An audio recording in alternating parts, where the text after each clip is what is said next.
Stock market या share बाजार क्या है? शेयर बाजार या स्टॉक मार्केट सीधे शब्दों में एक बहुत बड़ा ग्लोबल नेटवर्क है जहां पर इन्वेस्टर्स पब्लिक ट्रेड होने वाली कंपनीज के शेयर्स को खरीदते और बेचते हैं।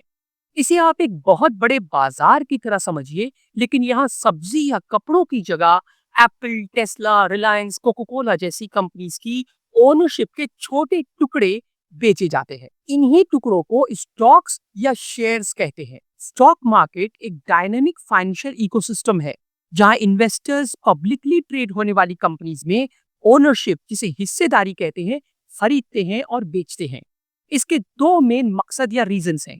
पहला, कंपनीज को आगे बढ़ने के लिए पैसे यानी कैपिटल इकट्ठा करने में मदद करना, और इन्वेस्टर्स को कंपनी के मुनाफे और वैल्यू बढ़ने में हिस्सा लेने का मौका देना। जब किसी कंपनी को एक्सपैंड होने, नई चीजें बनाने या कर्ज को चुकाने के लिए पैसा चाहिए होता है, तो वो गो पब्लिक होने का फैसला करती है, यानी आईपीओ लॉन्च करती है।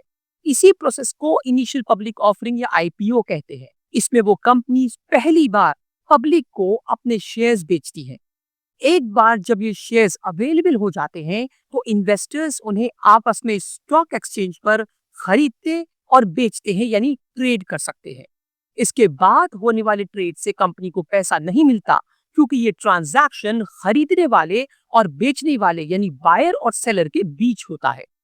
इन शेयर्स की कीमत सप्लाई और डिमांड के फंडामेंटल इकोनॉमिक फोर्स की वजह से हमेशा ऊपर और नीचे होती रहती है। अगर ज्यादा लोग किसी स्टॉक को खरीदना चाहते हैं, तो उसकी डिमांड बढ़ जाती है और इसीलिए प्राइस भी ऊपर चला जाता है। इसके उल्टा, अगर ज्यादा लोग किसी स्टॉक को बेचना चाहते हैं, तो उसकी सप्लाई बढ़ जाती है, डिमांड नहीं बढ़ती और इसीलिए प्राइस नीचे आ जाता है। सब कुछ डिमांड और सप्लाई पर डिपेंड करता है, बिल्कुल किसी दूसरे प्रोडक्ट की तरह। दूसरे शब्दों में समझें कि अगर किसी प्रोडक्ट की डिमांड ज्यादा है लेकिन मार्केट में बेचने के लिए कम है, तो उसकी कीमत बढ़ जाएगी। जो भी उसकी ज्यादा कीमत दे सकता है, वो उस शेयर को खरीद पाएगा।